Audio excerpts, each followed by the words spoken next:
Hello दोस्तों, मैं Sunil Pareek TCG classes में आपका हार्दिक स्वागत करता हूं। तो अपना जो पॉइंट चल रहा था वो था एसी थ्योरी।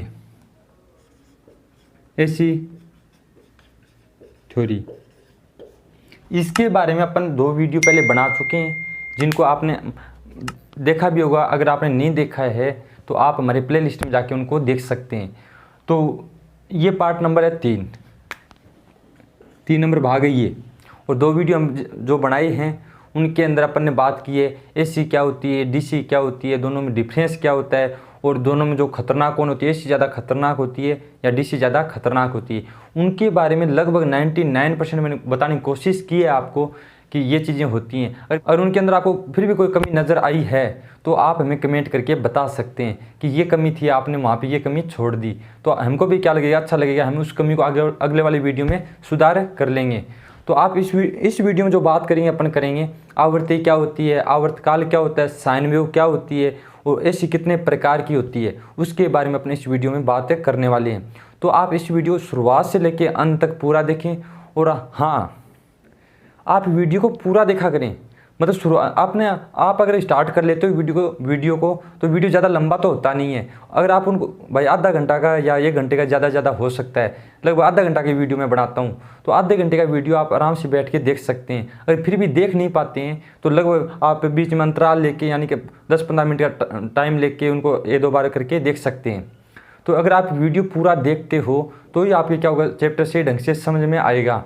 और बिजली बोर्ड और दिल्ली मेट्रो, इसके अलावा जितनी भी मतलब वैकेंसी आती हैं उनके लिए बहुत ही मोस्ट इंपॉर्टेंट मतलब चैप्टर है ये।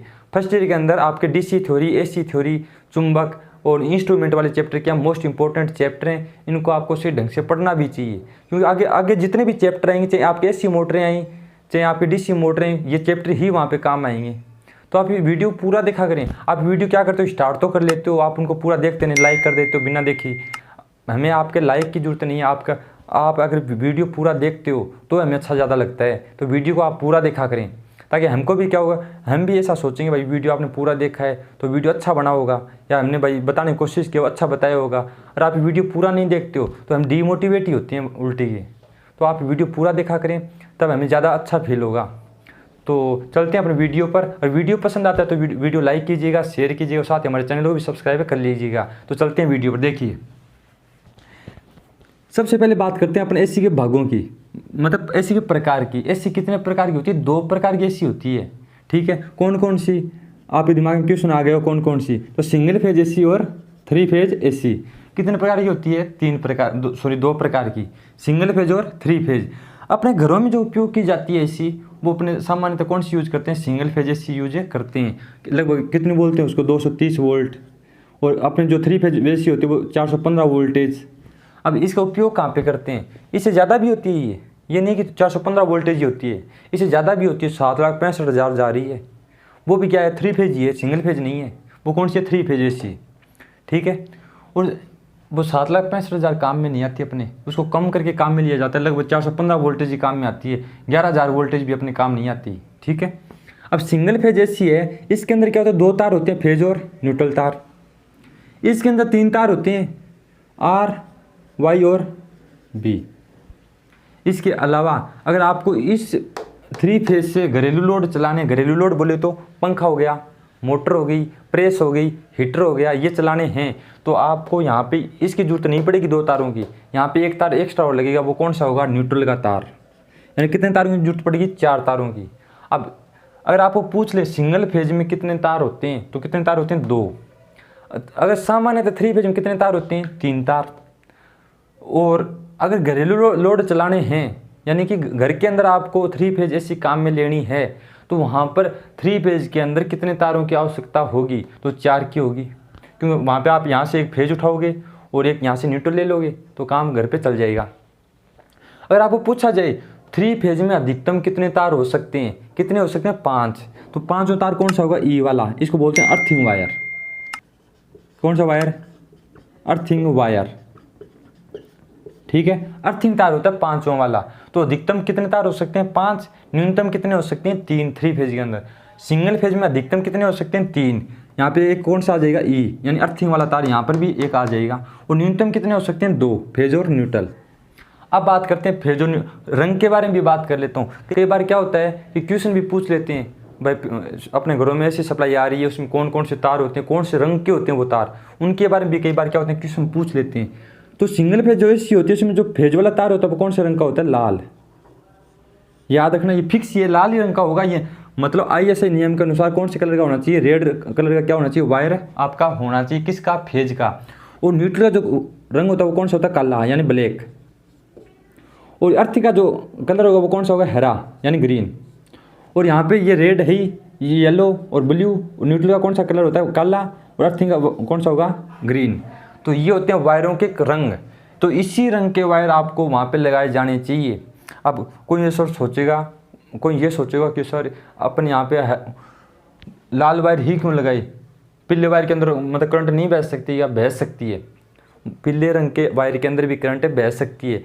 मान लीजिए अपन वायरिंग कर रहे हैं, ठीक है, वायरिंग मैंने कर दी अपने घर में, वायरिंग किसने कर ली? मैंने। मैं कहीं पे चला गया, कोई वायर ख़राब हो गया, तो पीछे से कोई इलेक्ट्रीशियन आएगा, वो मतलब वहाँ पे जांच पड़ताल करेगा। तो अगर सेम वायर इसी प्रकार मैंने वायर यूज किए हैं तो इसी के प्रकार वो क्या करेगा? जांच करेगा वहाँ पर। तो आसानी से वो वहाँ पे जो भी दोष होते हैं उनको आसानी से खोज लेगा। तो आसानी से वहाँ पे जितनी भी प्रॉब्लम आती है उनको क्या कर देगा? वो सही कर देगा। और मैंने उल्टे पुल्टे तार लगा दिए तो वहाँ पे प्रॉब्लम आ सकती है। इस प्रॉब्लम के सॉल्यूशन के लिए यहाँ पे वायरों को क्या कर दिया? रंग निश्चित कर दिया पहले से कि ये कलर यहाँ पे फिक्स रहेगा। वहाँ पे अगर कोई भी मान लो यहाँ पे कोई प्रॉब्लम आ गई तो यहाँ पे 50 इलेक्ट्रीशियन भी आते हैं तो भी रेड वायर को क्या मानेंगे? फेज मानेंगे और प्रॉब्लम का सॉल्यूशन आसानी से कर देंगे। मैंने आया काले क्या मान लिया? फेज मान लिया, काले के अंदर फेज ही फेज टेक दिया, तो यहाँ पे दिक्कत आ सकती है। ठीक है, तो अगले आने वाले जो इलेक्ट्रीशियन है उसके लिए भी मतलब समस्याएं पैदा हो जाएंगी। उल्टा पुल्टा लगा देगा, कोई लफड़ा कर देगा, पता नहीं क्या। इन सारी समस्याओं को दूर करने के लिए यहाँ पे वायरों का रंग क्या कर दिया? फिक्स कर दिया पहले से। ठीक है, तो ये थे अपने वायर के कलर और सिंगल फेज और 3 फेज। तो ये सिंपल बातें थी, आपको पता लग गई होगी। आप इनके नोट्स भी बना सकते हो। ये चीज़ें आपको याद होनी चाहिए। जो बेसिक नॉलेज होते हैं वो आपकी आसानी, मतलब बेसिक नॉलेज तो आपको आना चाहिए, क्योंकि बेसिक नॉलेज अगर आपको आता है तो आप आसानी से बहुत सारी चीज़ें क्या कर सकते हो? आसानी जान सकते हो, उनके बारे में सोच सकते हो। और बेसिक बातें अगर आपको पता नहीं है तो हाई लेवल की बातें आपको आसानी से कभी नहीं आएंगी। तो इसलिए बोलता हूँ वीडियो को आप पूरा देखा करें, और वीडियो आपको फिर अच्छा लगता है तो ही लाइक किया करें, वरना लाइक करने की कोई ज़रूरत नहीं है। ठीक है, तो चलते हैं अब आगे। सबसे पहले बात करते हैं साइन वेव के बारे में। किसके बारे में? Sine wave. इसको बोलते हैं जया वेव को बोलते हैं तरंग, जया तरंग के बारे में। यानी कि एसी होती है, उसके अंदर क्या होती है? आवृत्ति। ये पिछले वाले वीडियो में मैं बता भी चुका हूँ। एसी के अंदर क्या होती है? आवृत्ति होती है। बार बार कभी ऊपर कभी नीचे, कभी ऊपर कभी नीचे, यानी ऊबड़ खाबड़ चलती रहती है वो। उसके अंदर क्या होती है? आवृत्ति। अब आवृत्ति होगी तो किस प्रकार की होती है? मैंने बताया भी होगा डायग्राम बना के आपको इस प्रकार। ठीक है, यहाँ पे क्या है मेरे पास? टाइम t, और ये ऊपर वाला प्लस हो गया, नीचे वाला माइनस हो गया, ये यहाँ पे क्या हो गया? 0। तो ये क्या मेरे पास? आवृत्ति है भाई। इस प्रकार इस तरंग को क्या बोलते हैं अपन? Sine wave. अब साइन वेव ही क्यों बोलते हैं? वेव भी बोल सकते थे, साइन वेव ही क्यों बोला? साइन वेव इसलिए बोला कि इसके जो मान हैं वो साइन वेव के अनुसार दर्शाए गए हैं। यानी कि इस चीज़ के अंदर बार बार आवृत्ति चेंज होती है, उसके मान क्या होते हैं? बार बार चेंज होते हैं समय के अनुसार। उन सभी मानों को समय के अनुसार दिखाने के लिए जिस तरंग का उपयोग किया जाता है उसको क्या बोलते हैं? साइन वेव बोलते हैं। ठीक है, अब इसको मैं लिख भी देता हूँ एक बार। यानी कि एसी के करंट व वोल्टेज के जयामान का समय अक्ष पर तैयार किया गया वक्र क्या कहलाता है? साइन वक्र कहलाता है, या साइन वेव कहलाती है। यानी कि यहाँ पे भाई ये टाइम था मेरे पास, मैंने देखा भाई 1 सेकंड बाद में यहाँ पर पहुँची है, 2 सेकंड बाद में यहाँ पर पहुँचे, 3 सेकंड बाद में यहाँ पे, 10 सेकंड के बाद में यहाँ पे, इस प्रकार। यानी समय जैसे जैसे चेंज होता है तो ये भी जो आपकी साइकिल चल रही है वो भी क्या होगी? बार बार चेंज होगी। तो समय के अनुसार मैं इसका क्या बनाऊंगा? ग्राफ। उस ग्राफ को क्या बोलते हैं? साइन वेव बोलते हैं। इस प्रकार की वो आपको दिखेगी। तो ये मेरे पास साइन वेव। ठीक है, ये थी साइन वेव की परिभाषा। अगर आपको याद भी हो गई होगी मेरे हिसाब से, आप इसको लिख भी सकते हैं और नोट्स बनाया करें साथ में, तो लिख लिया होगा आपने। तो चलते हैं आगे। अब बात करते हैं आवृत्ति की। तो मोस्ट इंपॉर्टेंट पॉइंट है पहला आवर्ती, बहुत ज़्यादा मोस्ट इंपॉर्टेंट। इसके ये दो क्वेश्चन भी मैं साथ में करवा दूंगा। क्या आ गई आवर्ती। देखिए ये मेरे पास कौन सी वेव थी, साइन वेव। ये मेरे पास क्या था, टाइम। ये मेरे पास क्या प्लस, ये क्या मेरे पास माइनस। आवर्ती साइन वेव जो चलती है वो समय के अनुसार चलती है। भाई ये सेकंड में कितने चक्कर काटे होंगे, 50 चक्कर, 100 चक्कर, 1000 चक्कर, कितने चक्कर काटे हैं, यानी कि एक सेकंड में काटे गए चक्करों की संख्या क्या कहलाती है, आवर्ती कहलाती है। इसको इंग्लिश में क्या बोलते हैं, फ्रीक्वेंसी। इंग्लिश में भी नाम आप याद रखें, आवर्ती को हिंदी में पता नहीं क्या क्या बोल सकते हैं, पर इंग्लिश में फ्रीक्वेंसी ही बोलते हैं। तो इंग्लिश में नाम आपको याद होने चाहिए इन चीज़ों के। यानी एक सेकंड में काटे गए चक्करों की संख्या क्या कहलाती है, आवर्ती। अब डीसी के अंदर तो चक्कर तो होती नहीं है, डीसी के अंदर आवर्ती क्या होगी, शून्य होगी। ठीक है, तो एक सेकंड में काटे गए चक्करों की संख्या, काटे गए चक्करों की संख्या क्या कहलाती है, आवर्ती कहलाती है। यानी कि एक साइन वेव तरंग द्वारा एक सेकंड में काटे गए चक्करों की संख्या क्या कहलाती है, आवर्ती। अपने जो इंडिया में जो आवर्ती है वो कितने चक्कर काटती है एक सेकंड में, 50 चक्कर। अब 50 चक्कर मतलब एक सेकंड में 50 चक्कर काट देती है, इस प्रकार 50। अब एक सेकंड 50 काटेंगे यानी कितनी ज़्यादा हो गई, उसकी स्पीड भी कितनी ज़्यादा हो गई होगी। तो अपने जो ये करंट जो होती है उसकी जो गति होती है, गति की बात करें तो कितनी होती है, 3 × 10⁸ मीटर प्रति सेकंड। कितनी होती है, 3 × 10⁸ मीटर प्रति सेकंड। ठीक है, इतनी गति होती है इसकी। अब यही गति किसकी होती है, तरंगों की गति होती है। किसकी गति होती है, तरंगों की। अब तरंगों के अंदर प्रकाश से तरंगें आती हैं, उसमें तरंगें आती हैं, और ये भी क्या मेरे पास तरंग किसको बोलते हैं, वेव को। अब जितनी भी वेव्स होती हैं सभी की गति क्या होती है, 3 × 10⁸ मीटर प्रति सेकंड होती है। अब सोचो आप भाई इतनी तेज़ गति है अपने शरीर बॉडी के अंदर से गुजरेगी, तो अपने जो ब्लड की जो गति होती है वो क्या होती है, कम होती है, और इसकी गति क्या है, ज़्यादा। अब दोनों की गति में क्या नहीं हो पाता, समायोजन नहीं हो पाता है। इसकी वजह से क्या होता है, अपने पास झटका इतना खतरनाक लगता है, जब भी अपने मतलब बिजली को छूते हैं अपन सप्लाई को, इतना खतरनाक झटका लगता है, सोच भी नहीं सकते, हिला देती है पूरी बॉडी को। तो इसी वजह से होता है वो, किस वजह से, जो अपने पास ये करंट जो होती है उसकी गति तेज़ होती है, अपने ब्लड की गति क्या होती है, कम। दोनों में समायोजन हो नहीं पाता, इसलिए अपने क्या लग जाता है, झटका लग जाता है। कई बार पूछ लेते हैं ऐसे। ठीक है, ये होती है इसकी गति। एक सेकंड में 50 चक्कर काटती है अपने इंडिया में, इसलिए इसकी आवृत्ति क्या होती है, 50 हर्ट्ज। अब हर्ट्ज तो वैज्ञानिक था, उसी के नाम पे इसका क्या रख दिया, मात्रक। इसका जो रियलिटी वाला मात्रक था वो क्या था, साइकिल प्रति सेकंड। यानी ये जो साइकिल चल रही है वो प्रति सेकंड में कितनी साइकिल चल रही है, साइकिल क्या बोलते हैं, चक्कर को। यानी एक सेकंड में कितने चक्कर काट रही है, वही क्या है उसकी आवृत्ति। और अपने इंडिया में 50 होती है, और जितने भी अमेरिकन देश हैं यानी बाहरी जो देश हैं लगभग, उनके अंदर 60, किसी के अंदर 40 भी होती है, 40 भी होती है। और अपने इंडिया में कितनी होती है, 50। तो ये अपने पास आवृत्ति। ठीक है, और आवृत्ति के बारे में अगर बात आई है तो अपने यहाँ पे किसकी बात आई है, अब समय अंतराल की, टाइम पीरियड की। तो टाइम पीरियड के बारे में भी यहाँ पर साथ में बात कर लेते हैं।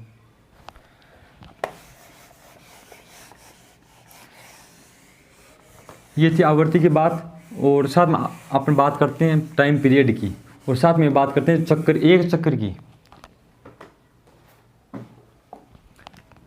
की बात भी कर लेते हैं। साइकिल किसको बोलते हैं भाई, एक सेकंड में 50 चक्कर काटे, उसको तो अपन ने क्या बोल दिया, आवृत्ति बोल दिया। क्या बोल दिया, आवृत्ति। अरे एक सेकंड में 50 चक्कर काटे उसको अपन आवृत्ति बोल रहे हैं, तो एक चक्कर काटा होगा उसको अपन क्या बोलेंगे, साइकिल। यानी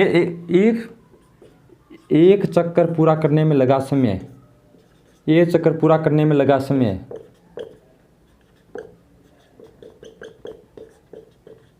उसको क्या बोलते हैं अपन, समय अंतराल।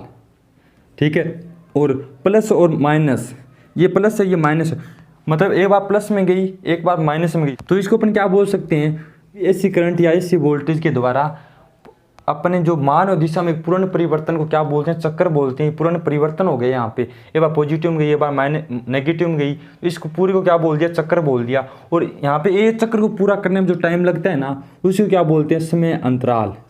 क्या बोलते हैं, समय अंतराल, यानी टाइम पीरियड, टाइम पीरियड। ठीक है, और आपको पूछ ले टाइम पीरियड किसको बोलते हैं, भाई एक चक्कर को पूरा करने में लगा समय क्या कहलाता है, टाइम पीरियड कहलाता है। अपने इंडिया में 50 है। अब टाइम पीरियड निकालते कैसे हैं अपन, वो भी देख लेते हैं। 50 चक्कर काटते हैं तो उसको 1 सेकंड लगा था। 50 चक्कर काटते हैं तो उसको क्या लगा था, 1 सेकंड। अब एक चक्कर इस प्रकार मैथ के नियम से बता देता हूँ आपको। 50 चक्कर काटते हैं तो उसको कितना टाइम लगा, 1 सेकंड। तो एक चक्कर काटा होगा तो उसको कितना लगा होगा, 1/50 लगा होगा। यानी उल्टा हो गया किसका, आवर्ती का। तो टाइम पीरियड बराबर क्या होता है, 1/f। यानी कि आवर्ती का उल्टा क्या होता है, टाइम पीरियड होता है। ठीक है, तो t बराबर क्या हो जाएगा, 1/f। इसका अब जो मान आएगा वो अब इसका जो मात्रक जो होगा, यूनिट जो होगी उसको अपन किससे दिखाते हैं, सेकंड से। आप कहेंगे सर सेकंड से क्यों दिखाई, भाई टाइम जो होता है उसका जो मात्रक होता है, चाहे आप CGS ले लो, MKS ले लो या FPS ले लो, सभी के अंदर टाइम का जो मात्रक होता है वो क्या होता है, सेकंड ही होता है। आप ये सेकंड से दिखा सकते हो। और आवर्ती जो होती है वो किस में होती है, हर्ज में होती है। 1/हर्ज हो गया तो इसका जो मात्रक हो जाएगा वो क्या हो जाएगा, हर्ज रिवर्स, या इसको साइकिल प्रति सेकंड रिवर्स भी बोल सकते हैं। तो ये भी इसका मात्रक हो सकता है। तो सामान्यतः मात्रक कौन सा होता है, सेकंड होता है, क्योंकि टाइम का मात्रक हमेशा सेकंड ही होता है। अगर आपको कहीं भी मान मिले, घंटे में मिले या किसी में भी मिले, मिनट में मिले, आपको हर जगह मान को चेंज करना है और सेकंड में मान को चेंज करना ही पड़ेगा। तो याद रखें, क्योंकि मान जो लिया जाता है वो सेकंड में लिया जाता है समय का। तो आपको पता लगे समय अंतराल किसको बोलते हैं, ये चक्कर पूरा करने में लगा समय क्या कहलाता है, समय अंतराल कहलाता है। और t बराबर क्या होता है, 1/f। इसको मतलब जो समय अंतराल है उसको t से डिनोट करते हैं, यानी कि t से दिखाते हैं उसको, और आवर्ती को f से दिखाते हैं। तो ये हो गया अपने पास, सॉरी ये हो गया मेरे पास फॉर्मूला, और ये हो गया मेरे पास तरीका। अब अपने 1-2 क्वेश्चन भी कर लेते हैं ताकि आपको जल्दी समझ में आ जाए ये चीज़। इसके क्वेश्चन कई बार पूछ लिए जाते हैं। ये मिटा देता हूँ और आपको ध्यान से देखना है आप इस चीज़ को, ताकि आपके अच्छे से क्या हो जाए, समझ में आ जाए। t बराबर क्या है मेरे पास, 1/f। और मैंने यहाँ पे साइकिल किस प्रकार बनाई, इस प्रकार। ठीक है, और ये मेरे पास क्या है, 0, और ये मेरे पास पूरी साइकिल यहाँ पे पूरी हो गई। और मैं पूछ लूँ अपने इंडिया में जो आवृत्ति है 50 हर्ट्ज, उसका समय अंतराल क्या होगा। मैं पूछ लूँ कि अपने इंडिया में जो आवृत्ति है 50 हर्ट्ज, उसका समय अंतराल क्या होगा। तो अपन क्या करते हैं, t बराबर 1/f। क्या करते हैं, t बराबर 1/f। आप वीडियो को रोक कर एक बार निकालने की कोशिश करें, और मैं जैसे निकालता हूँ वो उत्तर आपका सेम आता ही नहीं आता, इसको आप ट्राई करने की कोशिश करें ताकि आपको जल्दी समझ में आ जाए। अगर मैं यहाँ पे निकालूँ, आप इसको देखोगे फिर आप क्या भूल जाते हैं। अगर अपना कोशिश करेंगे खुद पहले और फिर आप देखोगे तो आपको जल्दी समझ में आएगा। ठीक है, तो कोशिश करें आप। t बराबर क्या होता है, 1/f। 1/f का मान कितना है, 50 हर्ट्ज। तो यहाँ पे 50 लिख देता हूँ। तो एक के अंदर 50 का मैंने डिवाइड किया तो कितना आ गया, मैं इसको अलग अलग कर लेता हूँ, 5 × 10 कर लेता हूँ तो 50 होता है। एक के अंदर 5 का डिवाइड किया कितना आया, 0.2। कितना आया, 0.2। अब एक शून्य और है तो यहाँ पे क्या लिख दूँ, 0.02 सेकेंड। तो अपने इंडिया में जो आवृत्ति है उसका आवर्तकाल कितना होगा, 0.02 सेकेंड होगा। एक तो जो क्वेश्चन आते हैं इस प्रकार पूछे जाते हैं, भाई आवृत्ति दे दी और पूछ लिया सीधा सीधा। ठीक है, अब दूसरा कुछ और भी क्वेश्चन उल्टे भी पूछ लेते हैं कि मेरे पास 0.02 सेकेंड है तो इसकी आवृत्ति क्या होगी, तो इसका उल्टा कर ले लीजिए। t बराबर क्या होता है, 1/f। तो f बराबर क्या हो गया, 1/t। f बराबर क्या होगा, 1/t। तो यहाँ पे t की जगह मान के दो 0.02, तो क्या आ जाएगा आपके पास, आवृत्ति आ जाएगी। इस प्रकार भी पूछ लेते हैं। ये तो था पहला तरीका। अब दूसरा तरीका भी देख लो। मैं आपको ये बोल दूँ कि मेरे पास जो ये साइकिल जो चल रही है इसका जो टाइम है यहाँ से लेके यहाँ तक, यहाँ से लेके यहाँ तक, तो इसका जो टाइम है वो है मेरे पास 2 सेकेंड। तो इसकी आवृत्ति क्या होगी, ये तो क्वेश्चन हो गया। ये एक मेरे पास ये पूरी जो साइकिल चल रही है इसका यहाँ से लेके यहाँ तक मान कितना है टाइम का, यहाँ से लेके यहाँ तक मेरे पास है 2 सेकेंड। तो इसकी आवृत्ति क्या होगी। अब मैं इसके अलावा भी कर सकता हूँ, यहाँ से लेके यहाँ तक मेरे पास जो टाइम है वो है 2 सेकेंड। तो इसकी आवृत्ति क्या होगी। एक मैं यहाँ से यहाँ तक भी कर सकता हूँ, यहाँ पर जो मान है इसका 2 सेकेंड, तो इसकी आवृत्ति क्या होगी। ये 4 क्वेश्चन है, इन चारों क्वेश्चनों को अपन हल करते हैं। ठीक है, जल्दी, ताकि आपको जल्दी समझ में आ जाए। इन चारों क्वेश्चन आने चाहिए। क्वेश्चन अगर ये चारों हो गए आपके तो आवृत्ति के बारे में आपका पूरा चीज़ें क्या हो जाएंगी, कंप्लीट हो जाएंगी। क्योंकि ये बहुत ज़्यादा बार पूछ जाते हैं, इनके अंदर अपन कन्फ्यूज हो जाते हैं, सीधा टेक देते हैं। एफ बराबर 1/t होता है, 1/t की जगह इनका मान रख दिया, उत्तर आ गया। ऐसे नहीं होता है। तो आपको पहले सोचना है। देखिए मैंने क्या बोला, मैंने ये बोला एक चक्कर पूरा करने में लगा समय क्या कहलाता है, एक चक्कर पूरा करने में लगा समय क्या कहलाता है, समय अंतराल। तो यहाँ पे जो 2 सेकंड दिया गया है तो ये पूरा एक चक्कर है, क्या है, पूरा एक चक्कर। तो यहाँ से मैं सीधी आवृत्ति निकाल सकूँ, 1/t होता है, पता है सभी को, 1/2 कर लिया, कितनी हो गई 0.5 हर्ट्ज, 0.5 हर्ट्ज होगी, कोई दिक्कत नहीं है, एक्यूरेसी ही अपना 0.5।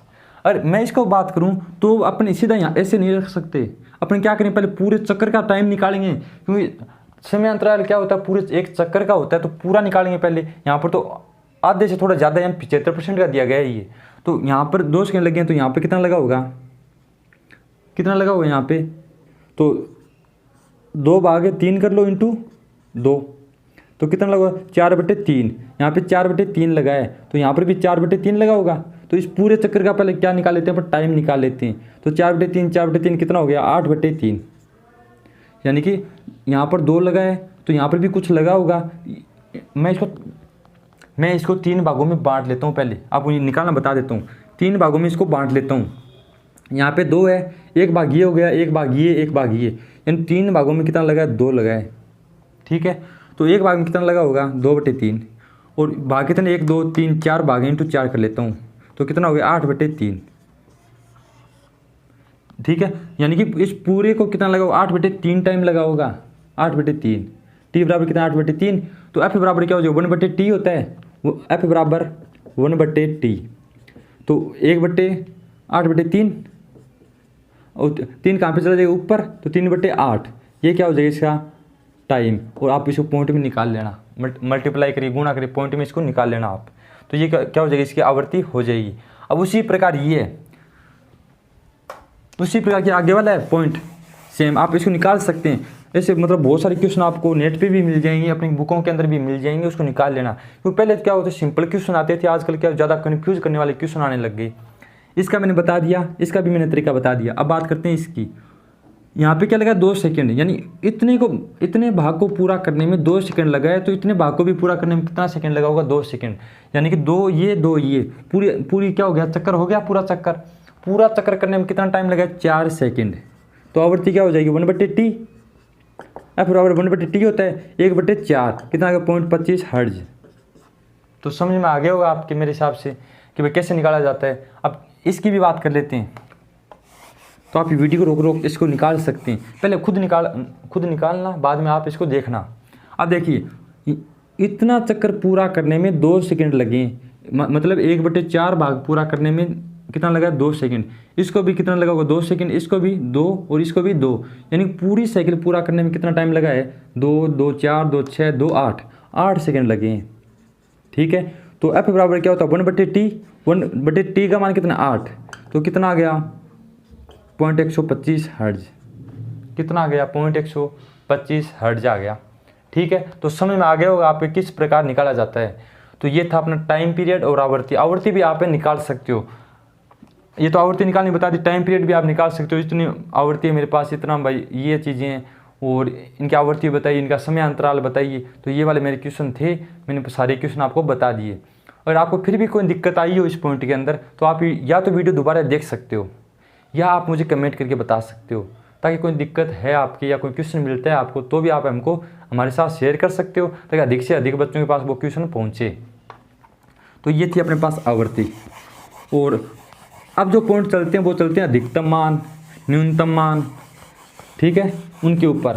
तो पूरा यहाँ पर जो मैं पढ़ा रहा हूँ वो एकदम फुल हाई लेवल तक पढ़ाऊँगा, यानी पॉलिटेक्निक लेवल तक भी उसको मैं पढ़ाऊँगा, ताकि आप उस वीडियो पूरा देखा करें, ताकि पूरा समझ में आ जाए। और अपने दोस्तों के साथ जो पढ़ रहे हैं या कोचिंग कर रहे हैं, उनके साथ भी आप मेरी वीडियो को शेयर कर सकते हैं, क्योंकि आप हमें सपोर्ट करेंगे तो हमें ज़्यादा अच्छा लगता है। और चैनल को सब्सक्राइब भी किया करें। देखिए, सबसे पहले बनाता हूँ मैं साइन वेव। ये मेरे पास साइन वेव, और ये मेरे पास क्या, टी टाइम, ठीक है। और ये मेरे पास प्लस हो गया, ये मेरे पास माइनस हो गया, ये मेरे पास 0 हो गया। इस साइन वेव के अंदर अपन साइन वेव के मानों को लेते हैं, तो यहाँ पे एक चीज़ आती है पाई। क्या आती है, पाई। ये वाला अगर मिला दूँ मैं, भाई इस प्रकार होता है, रियलिटी में ऐसा नहीं होता, इस प्रकार होता है पूरा ऐसे गोल। ठीक है, इन दोनों को अगर मिलाऊं तो पूरा क्या बन जाएगा मेरे पास, वर्त। इस प्रकार क्या बन जाएगा, पूरा सर्कल बन जाएगा। अब पूरे सर्कल का मान कितना होता है, 360 डिग्री होता है। कितना होता है, 360। तो यहाँ से अगर शून्य मैंने स्टार्ट किया तो यहाँ पे कितना आएगा, 360। यानी कि मैं अगर यहाँ से स्टार्ट करता हूँ 0, 90, 180, 270 और यहाँ पे कितना आ जाएगा, 360। यानी कि शून्य के बराबर कितना होगा, 360 डिग्री होगा। और शून्य के बराबर कितना होगा, 180 डिग्री। ये शून्य है तो यहाँ पे कितना हो जाएगा, 180 और यहाँ पे कितना हो जाएगा, 360। शून्य पर कितने मान है, 0, 180, 360। ये चीज़ समझ में आ गई होगी आपके मेरे हिसाब से। अब देखिए ये शून्य है, ये कितना 180, इन दोनों के बीच का क्या होगा, 90। और ये 180, ये 360, इन दोनों के बीच का क्या होगा, 270 डिग्री। ठीक है, 0, 90, 180, 270 डिग्री और 360 डिग्री।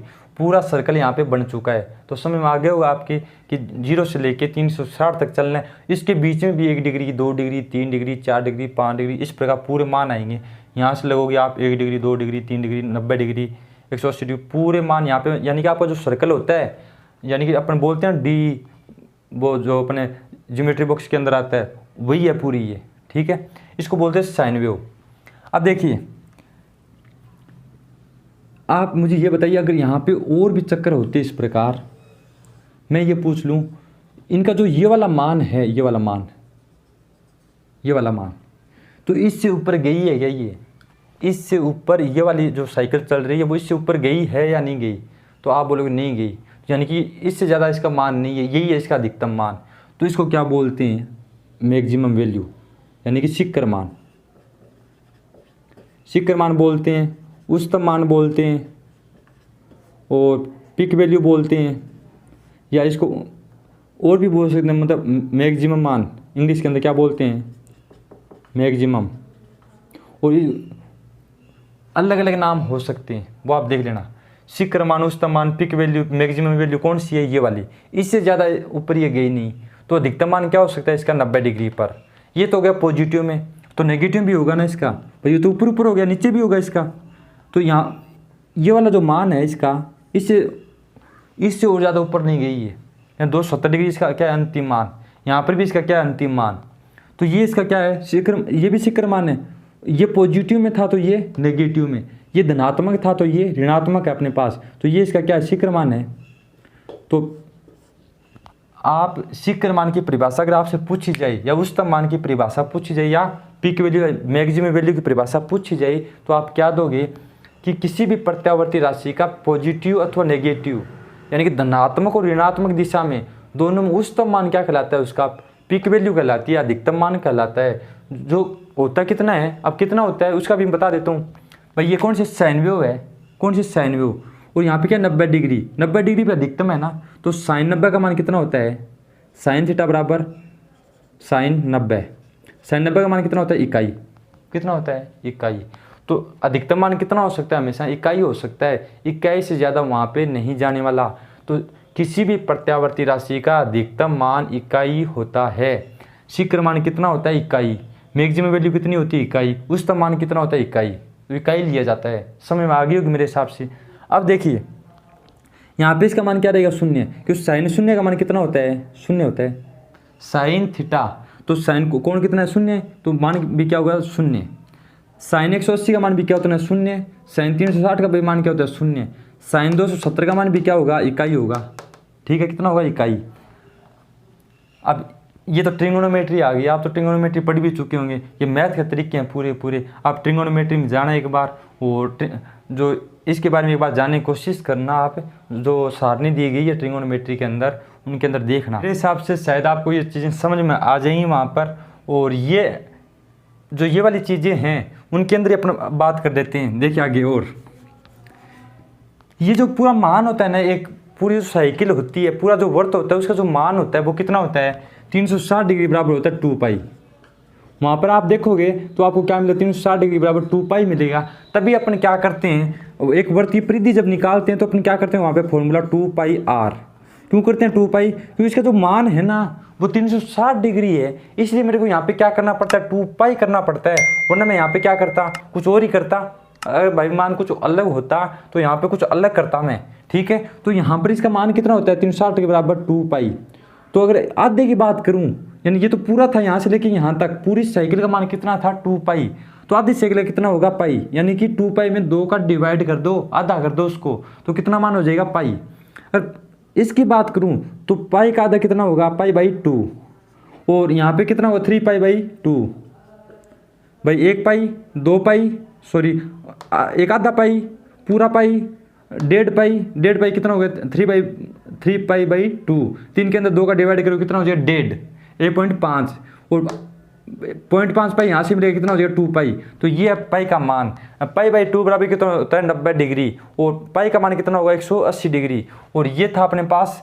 इसकी अगर समीकरण की इक्वेशन की बात करें या समीकरण क्या बनती है उसकी अगर बात करें अपन, तो यहाँ पे क्या बन जाएगा, आपको तो पता चल गया होगा यहाँ से भाई। देखिए सबसे पहले बात कर ले तो यहाँ पे पाई बाई 2 है, यहाँ पर भी कुछ मान, यहाँ पे भी कुछ मान, यहाँ पे भी कुछ मान, अलग अलग मान होंगे, वो भी पाई के मान में, यानी कि 0.5 0.0 पाई ऐसा कुछ करके अलग अलग मान होंगे यहाँ से लेके यहाँ तक। यहाँ तो मैंने बता दिया पाई बाई 2 होता है, ठीक है, यहाँ पे मैंने पाई बता दिया, इससे कम भी तो मान रहे होंगे। वो सारे मान अगर देखते हो ना आप, उन्हीं को क्या बोलते हैं तात्कालिक मान या तात्क्षणिक मान बोलते हैं। क्या बोलते हैं, तात्कालिक मान या तात्क्षणिक मान, तात्कालिक मान या तात्क्षणिक मान बोलते हैं उनको। तो आप जब भी साइकिल को देखते हो, इसको मैं आपके सामने हूँ, इस प्रकार मेरी गर्दन आपकी तरफ घूमी हुई है, मैंने इधर घुमाई तो मुझे कहाँ पे मिली, यहाँ पर, फिर मैंने आपकी तरफ घुमाई, फिर वापस देखा इसको तो मुझे यहाँ पर मिली। तो जब भी आप इसको देखोगे, जहाँ पर भी आपको साइकिल मिले ये, उसी को क्या बोलते हैं, तात्कालिक मान या तात्क्षणिक मान, यानी तत्काल प्रभाव से देखे गए मान क्या कहलाते हैं, तात्क्षणिक मान कहलाते हैं, ठीक है। तो ये होते हैं इसके तात्क्षणिक मान, और ये होता है इसका मैक्सिमम मान, शिखर मान बोलते हैं इसको। और इसके जो मान होते हैं ये अपन इसको ले नहीं सकते, क्या नहीं कर सकते, ले नहीं सकते। अब मैं यहाँ से ले लूँ भाई 90 डिग्री लिया मैंने, और इतने में तो इसका मान चेंज हो गया होगा भाई, चेंज हो जाता है मान तो बार बार चेंज होगा। तो ये मान लेना क्या होता है, असंभव होता है, अपन ले नहीं सकते, ना इनका उपयोग कर सकते। तो इनका मान कौन सा मान लिया जाता है, हमेशा जो RMS वैल्यू वो इसकी ली जाती है। अब RMS वैल्यू कैसे लेते हैं, किस प्रकार लेते हैं, वो करें अगले वाली वीडियो में बात। और इस वीडियो में मैं थोड़ी सी बात और बता देता हूँ इसकी इक्वेशन के बारे में। इसकी जो इक्वेशन होती है ना वो होती है VT बराबर VM साइन ओमेगा टी। अगर करंट की बात करें, करंट के आधार पे लें तो यहाँ पे क्या होगा, IT बराबर IM साइन ओमेगा टी, ठीक है। तो इनकी ये क्या होती है, इक्वेशन होती हैं। यहाँ पे VM क्या है, तो शिखर मान, जो मैंने अभी थोड़ी देर पहले बताया 90 डिग्री पे क्या होता है, शिखर मान होता है। यहाँ साइन के पास जो वैल्यू आती है वो हमेशा क्या होती है, शिखर मान होगा, ठीक है। ओमेगा क्या है, यहाँ पे कोणीय वेग। अब कोणीय वेग क्या होता है उसके बारे में अभी बात करेंगे अपन। और टी क्या है यहाँ पे टाइम, ठीक है। और VT यहाँ पे क्या है, ये तात्कालिक मान, तात्क्षणिक मान होता है यहाँ पे, ठीक है। इसी को बोलते हैं तात्कालिक मान, VM साइन ओमेगा टी, ठीक है। और इसके कई बार क्वेश्चन भी देखने को आपको मिल जाएंगे बहुत सारे। ये VM होता है, शिखर मान होता है, ठीक है। अब देखिए कोणीय वेग के बारे में, कोणीय वेग के बारे में भी मैं आपको बता देता हूँ। तो इसके बारे में पहले बताना चाहिए था, अभी मैंने बताया नहीं है। अब यहाँ पे अपन क्या लेते हैं, इसको टी के सापेक्ष लेते हैं। देखिए मैंने यहाँ पे क्या लिया था, टी लिया था भाई। ये जो मैं यहाँ पे साइकिल आपको दिखा रहा हूँ, इसको टी के सापेक्ष मैंने लिया था यहाँ पे। और इसको टी के सापेक्ष नहीं लेकिन मैं इसको किसके सापेक्ष ले लूँ, ओमेगा टी, यानी कि कोणों के सापेक्ष 180 डिग्री पर, 90 डिग्री पर, इस प्रकार कोणों के अगर सापेक्ष लेता हूँ तो, और कोणों के आधार पर मैं लेता हूँ तो वो मेरे पास क्या होगा, कोणीय आवर्ती। क्या होगा, कोणीय आवर्ती, कोणीय आवर्ती।